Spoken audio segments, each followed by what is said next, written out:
Last week, Roman Reigns walked into Crown Jewel and smashed Brock Lesnar to keep his Universal Championship, but now the fallout begins. On this week's SmackDown, the Tribal Chief wants answers, Paul Heyman's loyalty is questioned yet again, and Brock Lesnar goes absolutely berserk, getting himself suspended and fined $1 million. Plus, the Usos collide with the New Day in a trial by combat as chaos erupts on the blue brand.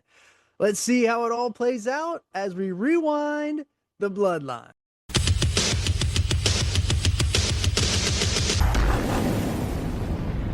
Welcome back to the Bloodline Rewind. I'm your host, Johnny Bake Show, and we got Teddy Mongoose in here today as this is part 47. If you missed last week's show where we covered Crown Jewel 2021, where Roman Reigns defended his Universal title against Brock Lesnar, go back and check that out.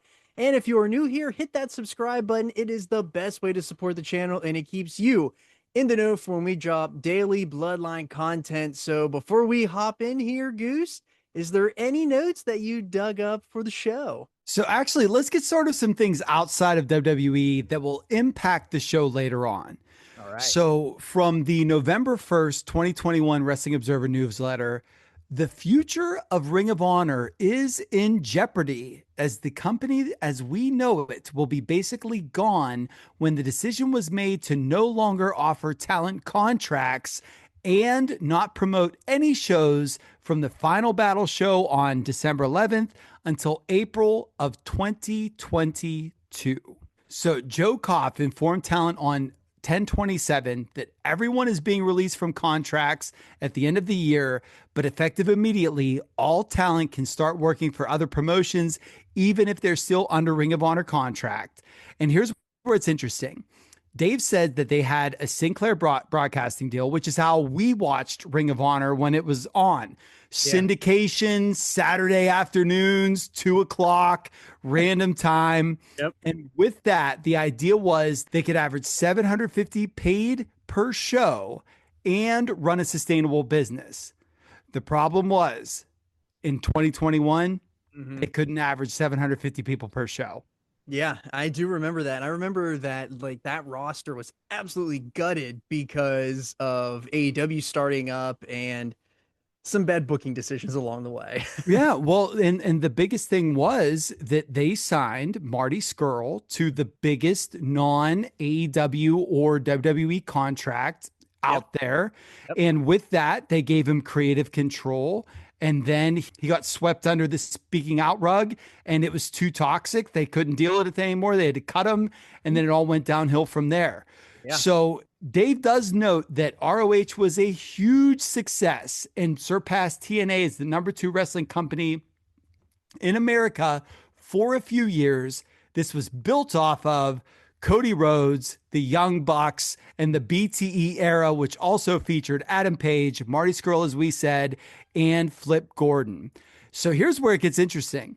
The Bucks and Cody in particular were very frustrated when they were on the peak of this mountain because they could sell out 1,000 seat buildings, 2,500 for big shows, nearly got 6,000 people in the building for the New Orleans show over Mania weekend, which is the Bullet Club Explodes.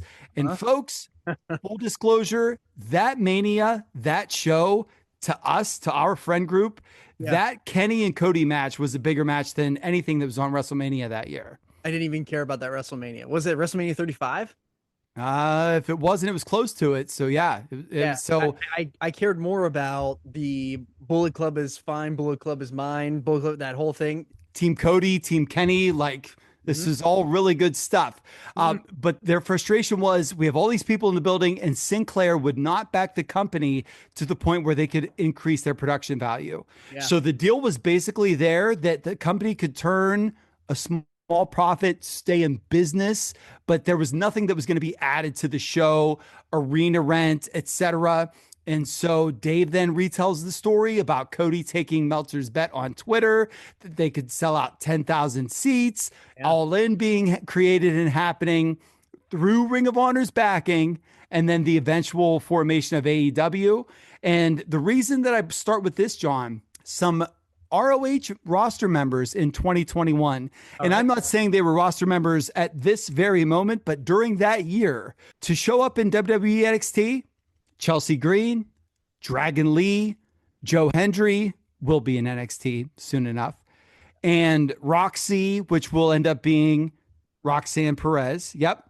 In AEW, there's Bandito, Brody King, the Briscoe brothers, Danhausen, had to throw him on there, and Rush. So there are not necessarily main event talents, but staples of rosters. There are real guys and gals that are going to come out of this because of the company folding here. So with all that being said, let's get back to the mothership. Let's go to the SmackDown, brother. All right, this is the October 22nd, 2021 SmackDown. We are live from Wichita, Kansas, as our tribal chief is on his way to the ring with the wise man, Paul Heyman. Yeah, so McAfee is fawning over Roman. Roman walks out with Paul. Cole tells us that for 417 days, Roman Reigns has remained the head of SmackDown. And there's a little kid in the front row with a Roman cheat sign, and good for this fella. Cole compares Roman and Brock to some of the great matches of all time.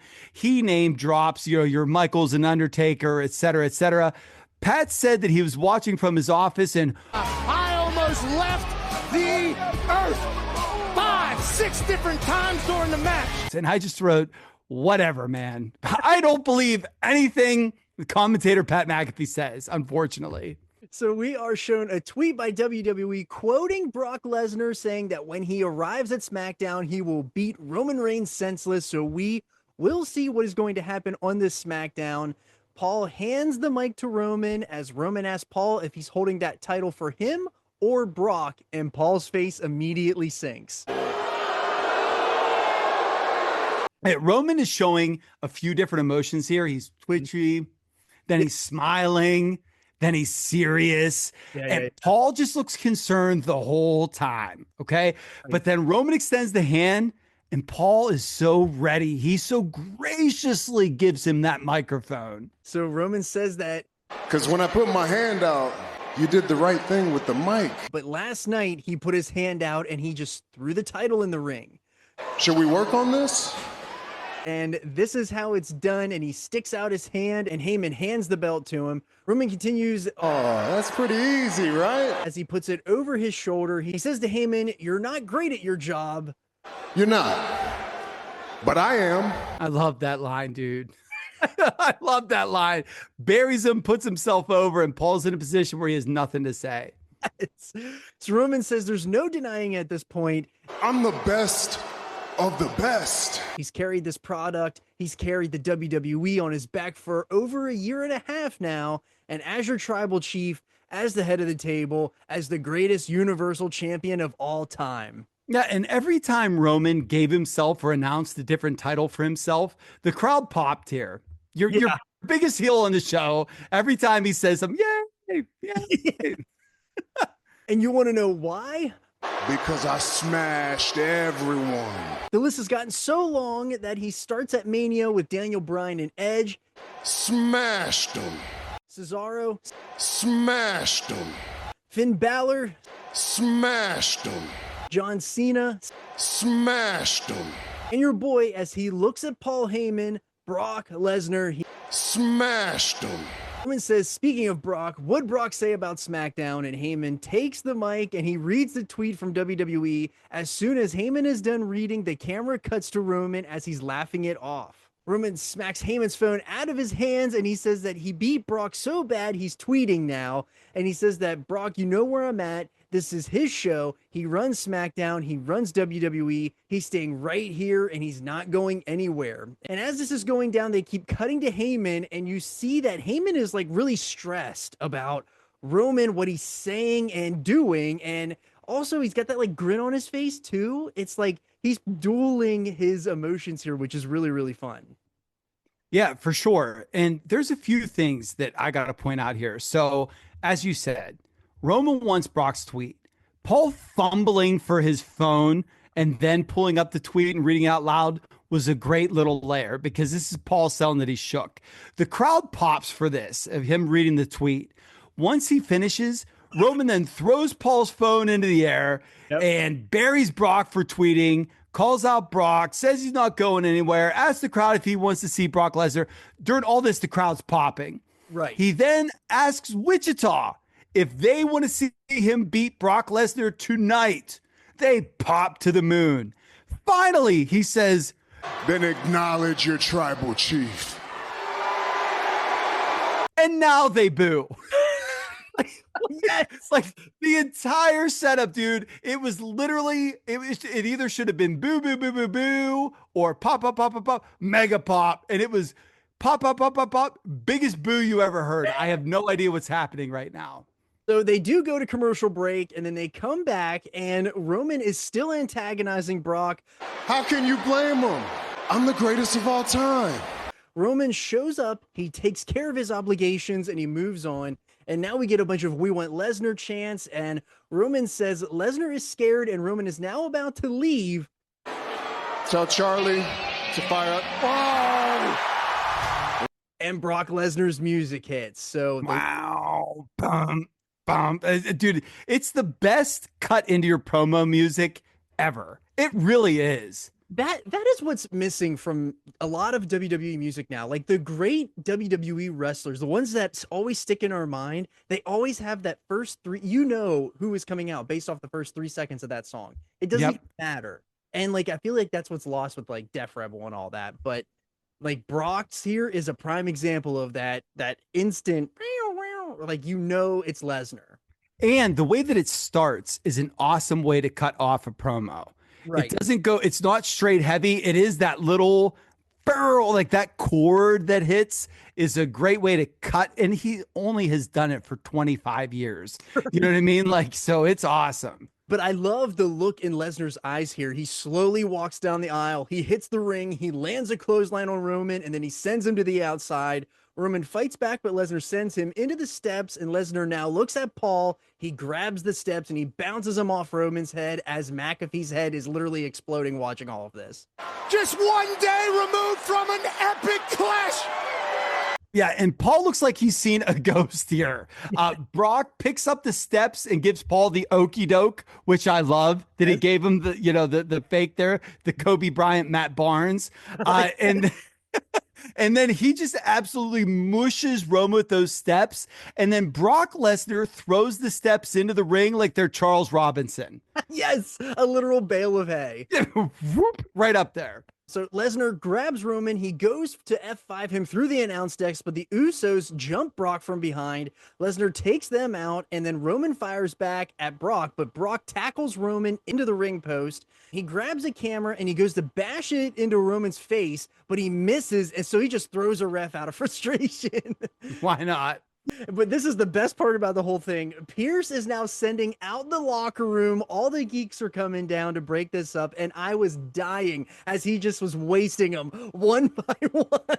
Dude, they went from dudes in suits to geeks in trunks. It was like you said, it was just a caravan. It was unbelievable. So the Bloodline is now going up the ramp, but they left the belt in the ring, and Lesnar is now holding it. He takes the belt, holds it over his head as we head to commercial. Now it gets even better because we have Pearce in the ring, and he's saying that Lesnar was out of control and he endangered everyone, and it just cannot happen, and it won't happen on his watch. And Pearce, I am indefinitely suspending Brock Lesnar. so Brock Lesnar comes back to the ring. He grabs Pearce and he says, "Tell me again." And Pearce says he has no choice as Brock F5's Pearce. And I died here at Pearce splitting his pants on the fall. Adam Pearce, this whole thing was just amazing. The nice thing is that they said it and then they zoomed on it. You got to see it all. Yeah. But I got to step back just a couple of ticks here. So after Pearce announced Brock's suspension, McAfee says, "This guy stinks. Who does he think?" And then Cole cuts him off and tells him, "That's Adam Pearce." And obviously Pat does not watch the product. This guy stinks. Who's this guy? WWE official Adam Pearce. Pat literally is Pat's shooting here. I have the genuine feeling because he buried him the week before about this bald dummy. And so Pat wants to know why he suspended people. So Brock's not happy, like you said. He comes out, he walks to the ring, he greets Pearce, crowd's chanting Suplex City. Brock says he's not so sure if he heard everything correct. Tell me again.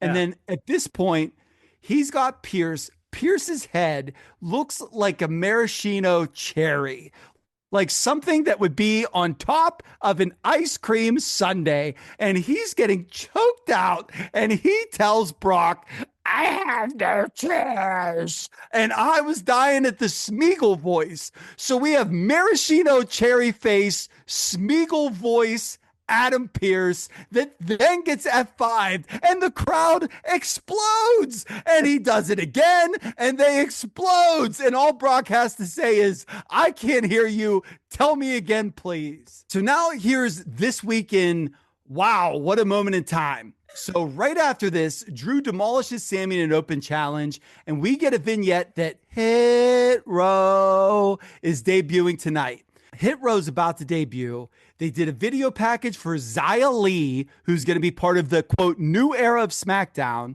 Ali gets beaten again by Mansoor, and Ridge Holland and Aaliyah are cutting backstage promos. Like, to see all of this happen, knowing where we are now, especially with Ridge Holland, like this week, is really crazy. Man, 2021 is a wild time. It's an alternate universe. So Hit Row comes down, and it's absolutely insane that out of B-Fab, Swerve Strickland, or Ashanti the Adonis, and Top Dollar, the only one that's left in the company today in 2025 is B-Fab. It is weird. It is so crazy. They were so hot at this time too. Well, Swerve Scott and Top Dollar beat some geeks with this house call sidewalk slam combo. It was awesome.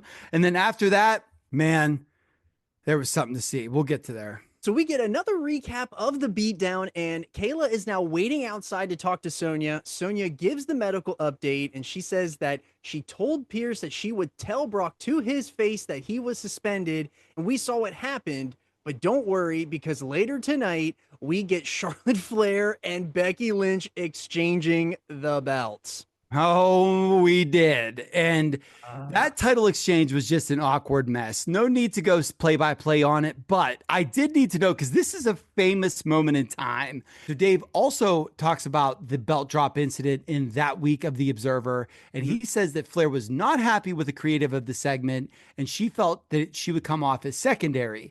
If you couldn't tell from the way that things were set up, it was all about Becky being able to raise the two belts because the crowd is literally chanting Becky two belts here, and Charlotte didn't like that. So he equates this to the Nia Jackson-Charlotte match a few weeks ago in this timeline that actually got out of control, but then they turned it into an angle. Not much dissimilar from Charlotte and Tiffany that we just saw play out here at this past WrestleMania. This seems to be a trend. So he says the way that it was played out was not the way it was originally booked. What was supposed to happen was Flair was supposed to hand Lynch the Raw belt, and she was supposed to hold the two belts in the air for the pop before giving Flair the SmackDown belt. Dave says why the heel Lynch would do that for a babyface pop makes no sense. Although Lynch has been less of an all-out heel, does get cheered, and does do subtle heel things to make sure Bianca Belair is viewed as a babyface in their program, but that doesn't always work out depending on the market. Instead, Lynch went to take the other belt. Flair pulled it away and dropped it. DeVille told Flair to pick it up. She did, and instead of giving it to Lynch, she gave it to DeVille. Lynch then threw her belt at Flair, which is how it was planned. Flair then held the belt up for the pop. Lynch was very clearly furious, and Flair challenged Lynch to a match for both belts. They're both scheduled for a match at Survivor Series, so her saying that there was weird. And in recent years with the Battle of Champions at Survivor Series, Dave says, with no belts at stake, it doesn't make sense. But that could change. DeVille didn't look thrilled about any of this either, but did appear to do well thinking on her feet in the segment. Dave finishes with the company was not happy and edited out of all replays of the show here. He says Lynch was furious, as was Sonya Deville. And then Flair's claim was she accidentally dropped the belt. So a little bit of drama for your mama. Let's go ahead and get into the next week's SmackDown, John. Yes, this is the October 29th SmackDown, and it is a spooky night on SmackDown, but we are told that additional actions are being taken against Brock Lesnar as he will be sanctioned tonight. Yeah, and so at the beginning of the show, Shotzi just debuted in a tank, gets pinned by Charlotte, immediately then turns on Sasha, and this doesn't seem like a hot start for Shotzi because the crowd was cheering big for her as a babyface, coming out in the tank, shooting her missile, whatever, and then they do the immediate heel turn. Shotzi beat Sasha down for what felt like 17 minutes. She just beat her and beat her, she beat her down, and then when she was done, she howled like a wolf. And I was done with this, and I was like, should have just fast forwarded to the progressive match flow, which was the recoup of what happened the previous week. Yes, so we do get the progressive match flow, and then our favorite human being, Batman Adam Pearce, is live via satellite, and he said that Lesnar's actions were disgusting, apprehensible, and cowardice, and he will not be disrespected. And the camera pans to a smiling Heyman watching the monitor, and Pearce says it will not happen again. And he called Lesnar on the phone today. And in addition to a suspension, I'm hereby fining him the sum of $1 million. And all I could think of here was him saying $1 million. You know what I'm saying? Like, just because Pearce is such a goon, he's a great goon. But like when he said $1 million, I just thought of everybody in Dr. Evil's war room just popping because it was just a stupid amount of money. Yeah. So Heyman is watching this, and Kayla walks up behind him. She scares him as always, and she asks, how do you think Lesnar will respond to the suspension and fine? And Paul says he knows how the tribal chief would respond to the suspension. Because Roman Reigns smashed Brock Lesnar at Crown Jewel. And she again asks, how would Lesnar respond? And questions her again, and she says he advocated him for years, and we just want to know how he would respond. So what does Heyman think? And Heyman finally breaks. He starts going in on Adam Pearce because he just can't help himself, and he went full advocate here. Not Brock Lesnar, like he's not going to come out and be a beast. Brock. Yeah, at the start of the segment, I wrote, Paul is looking like he just ate a bite of the most delicious dish. Like the way that he is not only smiling, but just looks like he's in heaven. Like he just had a bite of the most, just tender, wonderful chocolate cake you'd ever thought of. And then when he says Brock would come out and rip everyone's throat out, and Pearce. What an annoying name for an annoying man. And then he just buries Pearce while he's getting so into his Brock Lesnar's. Dude, he dropped like 5 of them rapid fire. Boom, boom, boom. And then he finished the segment by telling Kayla, just leave me alone. Will you? I thought it was awesome. It was so great. So later in the show, we get a knighting ceremony for the new King of the Ring, Xavier Woods, with Kofi. And after Kofi has been knighted, the Usos make their way out, and they remind the New Day that this is their show, especially since they've been gone at Raw. Yeah, the Usos cut them off with the best whoa, whoa, whoa ever heard. I actually really, really like the way that they did that. I liked it. They just said it about 117 times. Right. Wouldn't let him talk, just stomped all over him. And Jay says, we might as well call this the Bloodline show because we are the ones. And Jay, I got news for you, bro. We're going to be doing that until about 2024. So you were right on. You were right on there. And then Xavier saying that he just had the carpet clean and the Usos were rubbing their feet all over it. That got me, dude. I love that he's being a smarmy royal, yes, but he's a baby face. It's a really cool dynamic here. Yes, so King Woods announces that we are going to see the Usos versus the New Day in a trial by combat.